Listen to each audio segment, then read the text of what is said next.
Welcome to the 14th video in our series of quilts and projects using 5-inch squares or charm packs.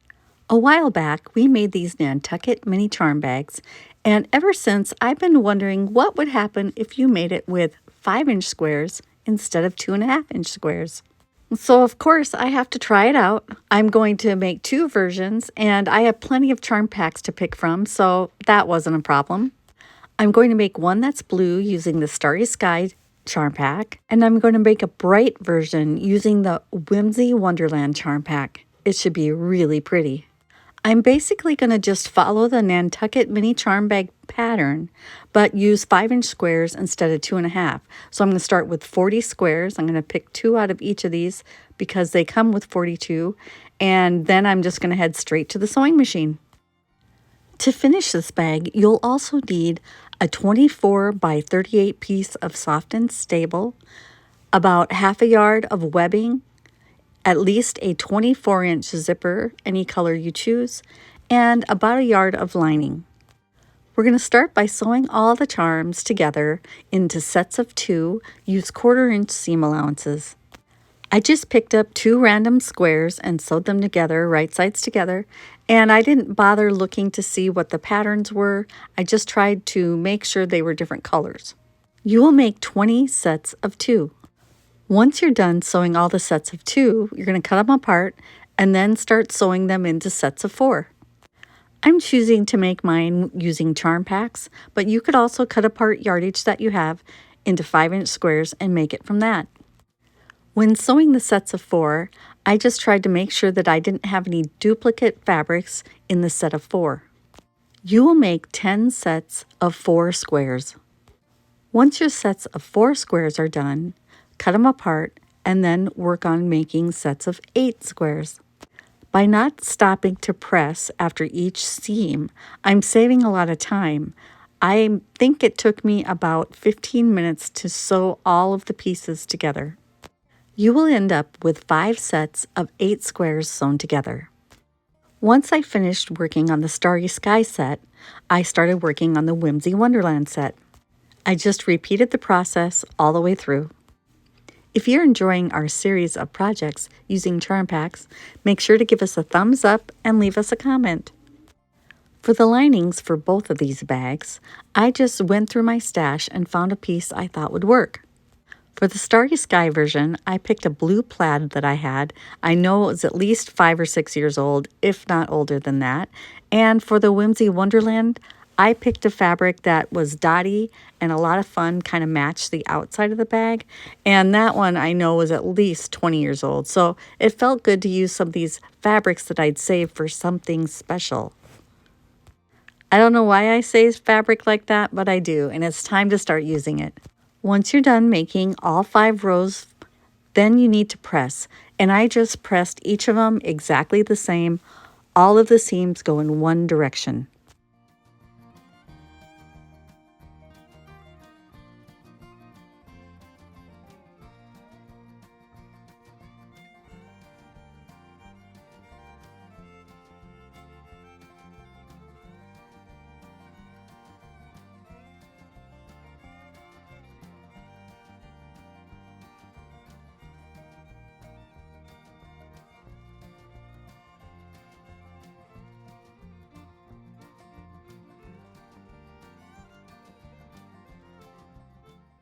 Now it's just time to sew the 5 rows together. Alternate the direction of the seams so when you have the rows being sewn together, the seams will nest. This didn't take very long. I got both of them made in less than, I think it was like around 20 minutes.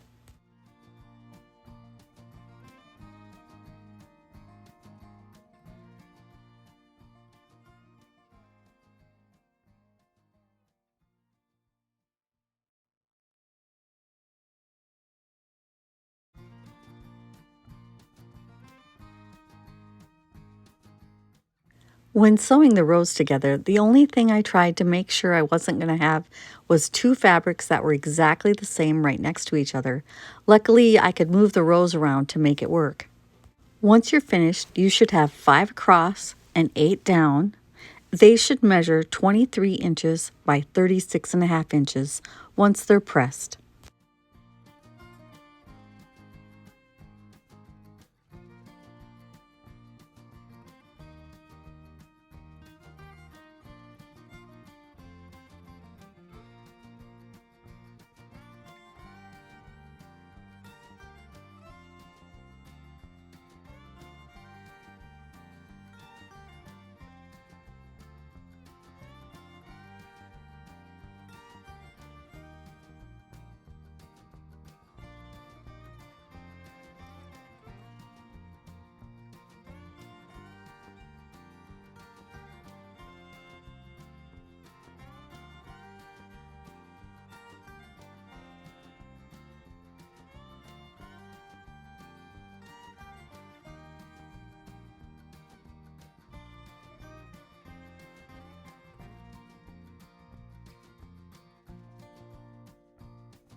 I pressed these from the wrong side and I just pressed all the seams in one direction.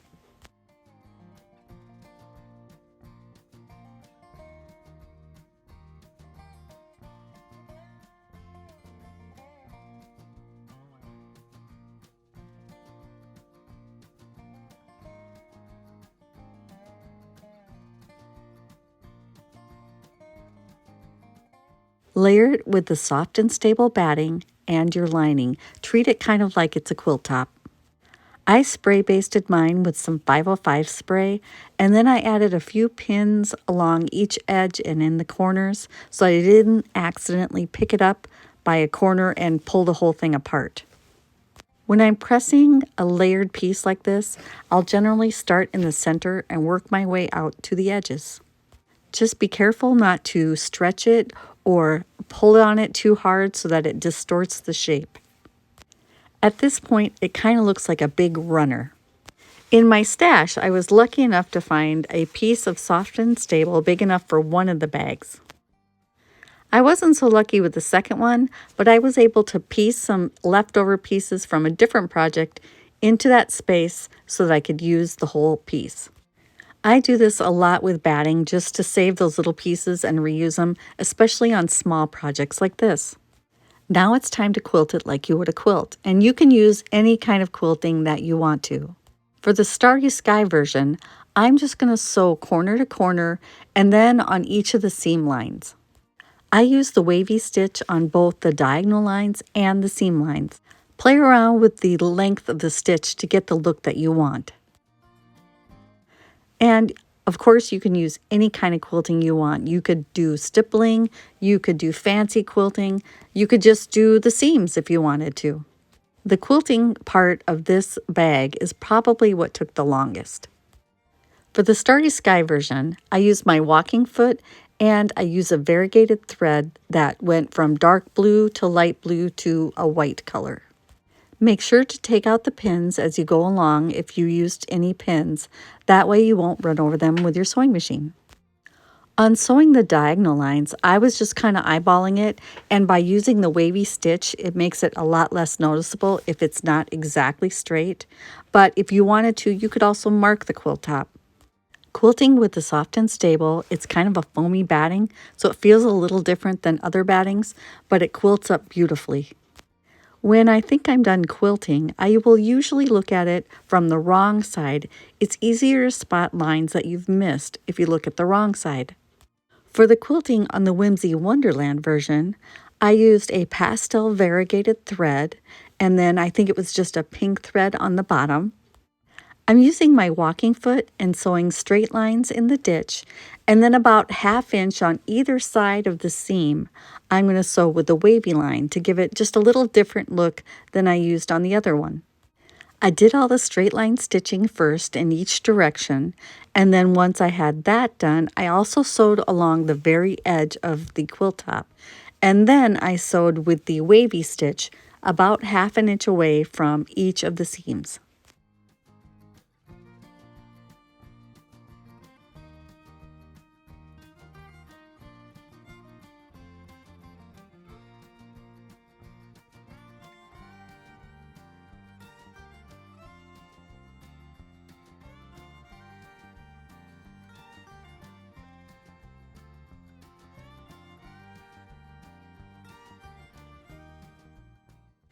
Once you're done with the quilting, you want to trim each of these units so they will measure 23 inches by 36.5 inches, or just trim along the very edge if yours doesn't match up exactly with those measurements.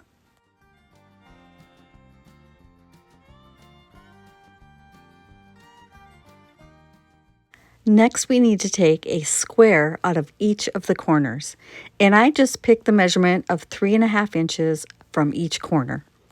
I did use my rotary cutter to cut most of the seam, except right towards that very corner. I did that last little bit with the scissors. And don't throw away those pieces that you cut out from the corners. I'll give you an idea at the end of the video on what you can do with those.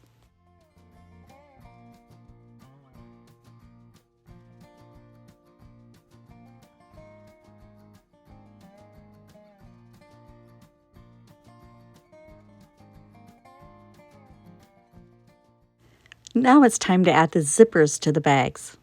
The zipper goes on the short edge. You want to have the right side of the zipper to the right side of the fabric. For this section, I basically just followed the same instructions that were on the Nantucket mini charm bag. We'll leave a link in the description below that'll take you right to that pattern so you can print it at home. The edges are flush with each other, and I used a zipper foot to sew this on.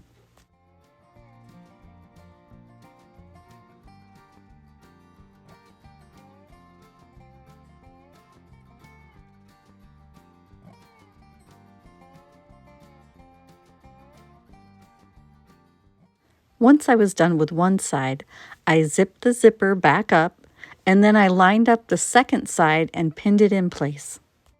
Once I had 2 or 3 pins in, I unzipped the zipper to make the pinning a little bit easier.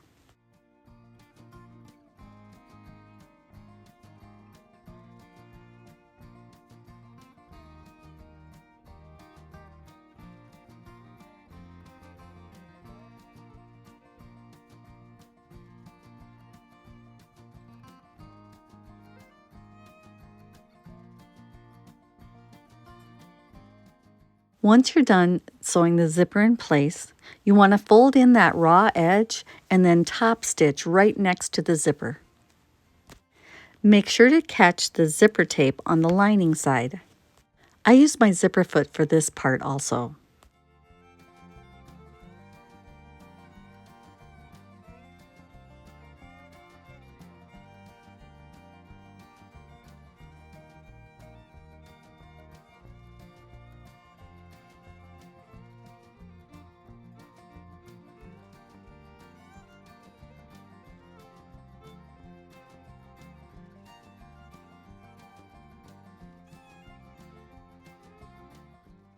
Now you want to zip it all the way, and then you want to cut the corners out on the bottom of the bag.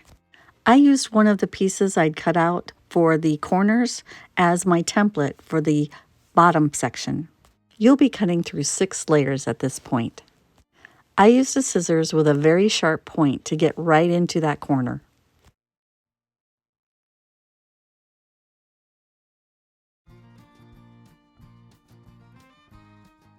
Save the sections you cut out, and we'll use them later. Now this next part is very important. Make sure you unzip the zipper about halfway and then turn the whole thing wrong side out. Next, we're going to sew the side seams, and I just used a 1/4 inch foot for this part. Sew up both of the side seams. I did a little back stitching at the beginning and the end of the seam. When we made the Nantucket mini charm bag, we just zigzagged the seams in the center to make them a little more finished. But on this bigger bag, I want to put a binding on each of the inner seams so that it has a more finished look on the inside. So before we close off these corners, we're going to put a binding on the seam. I'm going to use the fabric that's left over from the lining pieces for my binding. This isn't full width of fabric, so I'm going to cut 6 strips, and that way I have plenty.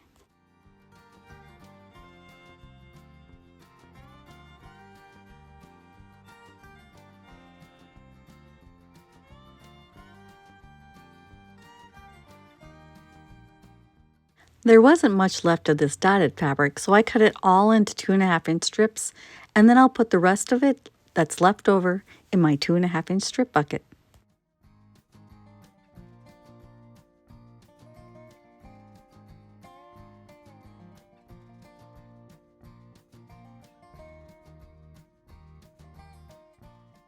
While I'm at the cutting table, I'm also going to cut the pieces I need for the handles. This is 1 inch wide webbing, and I'm going to cut 2 pieces that are 8 inches long. Cut a strip of binding a little longer than the side seam. Fold it wrong sides together, match all the raw edges, and sew it using a 1/4 inch seam allowance. Do this for both of the side seams.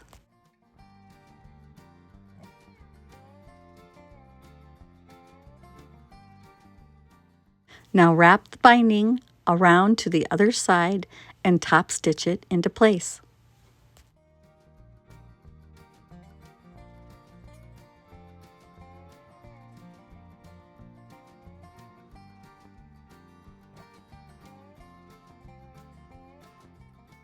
Trim any of the excess binding fabric.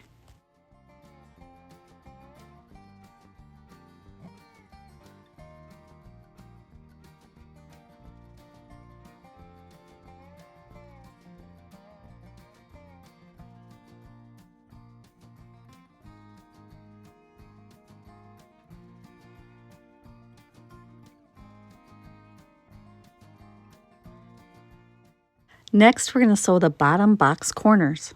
Line up the side of the bag seam with the bottom of the bag seam. Pin in place, and then you're going to sew a 1/4 inch seam allowance to sew the opening shut. Flatten the bag as needed to make sure you can sew that seam.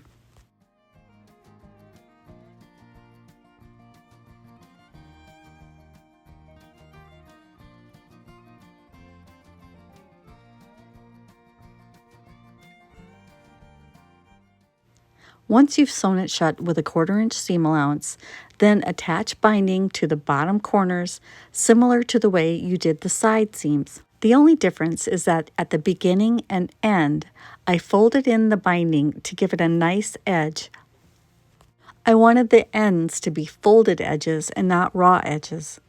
Do you have to bind these raw edges here? You wouldn't have to. It's the inside of the bag. Probably nobody's going to see it, but I thought it would have a nice finished look, and I wanted to make sure you couldn't see any of the batting. You could also just do a zigzag stitch and finish it off with thread, or if you have a serger, you could use that. The only spot that was a little tricky was that center seam where it's kind of a little bit bumpy. Once you have the binding sewn on, just flip it around to the other side and top stitch it into place.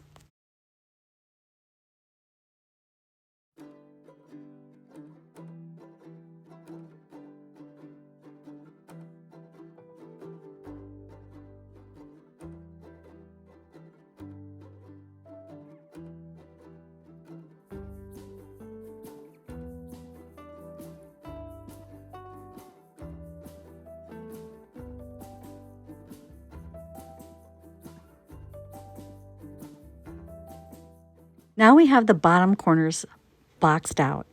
I will pin mine together to kind of keep them out of the way as I'm doing the top corners. Okay, now last chance, double check that your zipper is halfway open before you do the next step. All right, you've got your zipper halfway open. Now it's time to insert the handles into the corners. Fold the handle into like a U shape and then put it inside the bag and then baste the ends of it where the seam is going to be. They should be about 1 inch from the corner.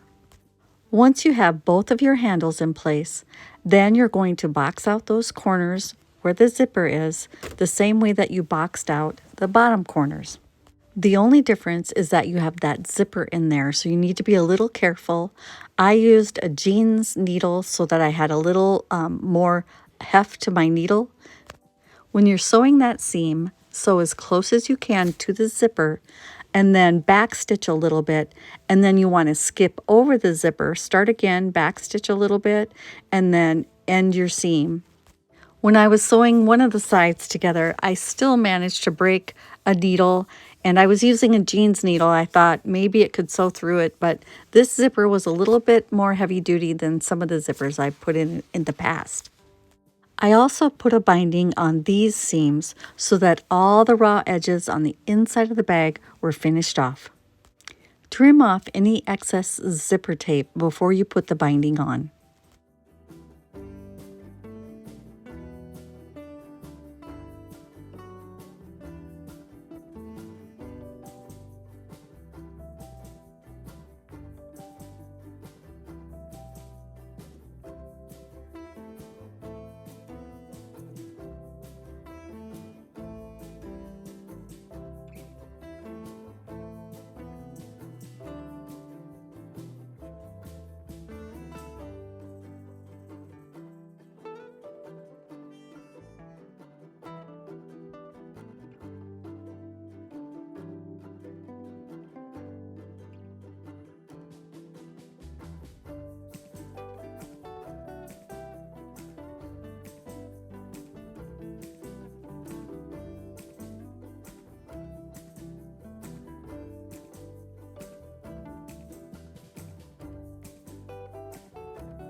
Reach into the bag to open the zipper all the way and then turn the whole thing right side out.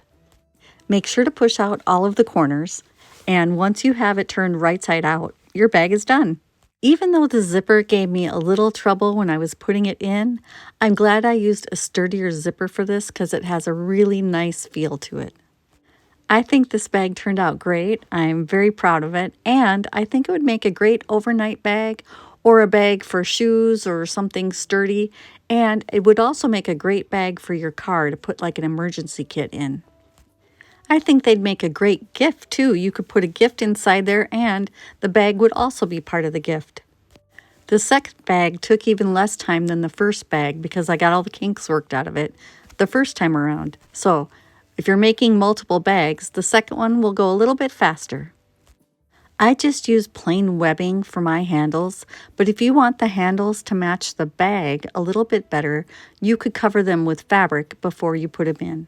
So here is the finished bag, and I love that it's nice and sturdy and it stands up by itself because we use the soft and stable. If you use something like warm and natural, it would probably collapse in on itself, but if you want something that's a little lighter, that might be the way to go. Side turned out nice, and those extra pieces that we had that were left over from the corners, I made a hot pad out of them. I just sewed them together and then put them wrong side to wrong side, put a binding on it, and voila, a hot pad. And here's the Whimsy Wonderland version. I think it turned out so sweet. I love the bright colors of this one. I love that the inside of this one is a little bit lighter and brighter. And of course, I have another matching hot pad. And I actually have another version to show you that I made out of just some leftover charm squares from other projects. Except for the webbing, this one was all made out of leftovers. I even used some of my strips from my strip bucket to do the binding. And for this one, I just did straight lines for all the quilting. I did use one of these bags when I went on a trip, and what I discovered is that if you fold the bag in on itself, lay it on its side, and fold it in on itself, it creates kind of a basket. I used it on the counter in the hotel that I was staying at to contain my hairbrush and my curling irons and all that kind of stuff, and it worked out really well. Okay, now for the update on my charm pack count. I started with 58. I used 3 to make some runners in the shop, and then I used 2 for this video, plus some scraps, and then I added 1 I bought somewhere else. So I'm at 54 charm packs, so we're down 4. We hope you enjoyed finding out what happens when you use big charms instead of mini charms. We hope you'll remember to give us a thumbs up if you like the video. Let us know in the comments below if you're going to use a charm pack or if you're going to use scraps. Share this video with your quilting friends and subscribe. Thanks for watching and happy quilting!